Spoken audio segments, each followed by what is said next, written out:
The White House has categorically ruled out any sort of clemency or mercy for whistleblower Edward Snowden.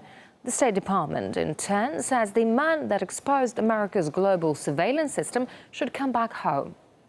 The fact is, he has damaged his country very significantly in many, many ways. He should man up and come back to the United States. If he has a complaint about what's the matter with American surveillance, come back here and stand in our system of justice. The whistleblower himself said that he'd like to go home, but not a jail cell.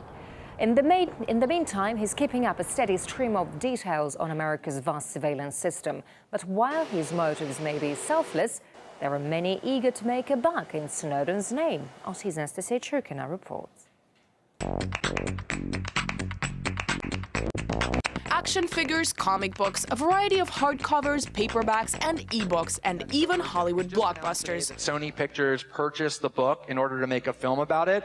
I'm thrilled about that as well. All starring one figure who, love him or hate him, is already an icon, Edward Snowden. He is, in my view, and in the view of many others, a hero who stood up for what was right. He's certainly more of a hero than all the superheroes like Superman and Batman who end up getting movies and all sorts of licensing deals and action figures.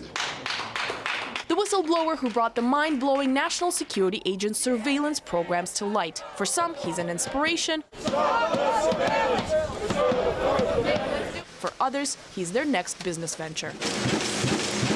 If anything can be licensed or exploited in any way, you can be absolutely certain that there will be business people who will try to do so. Stuck in Moscow and facing espionage charges in the US, Snowden is one person who doesn't seem to be cashing in on his name. Edward Snowden is very bright, and I think he probably does not care for this kind of nonsense, the action figures, the comics, etc. But there isn't much he can do about it. The money-making machine surrounding the former CIA contractor could be viewed as conflicting with his goal of fighting against mass surveillance and an infringement of privacy rights by the NSA. The more you inject comic books and action figures into something, the less serious than other people take it. While some of the attention may be inane, Glenn Greenwald, the journalist who broke the Snowden story, says selling movie rights and releasing a book on the topic are all in an effort to spread the word on privacy issues in the US, even if he does make a buck.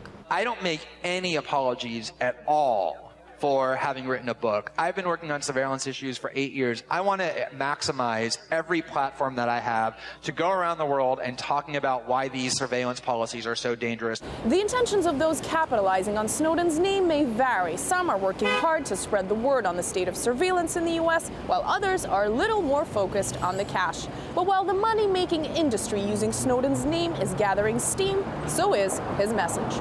Anastasia Churkina, RT, New York.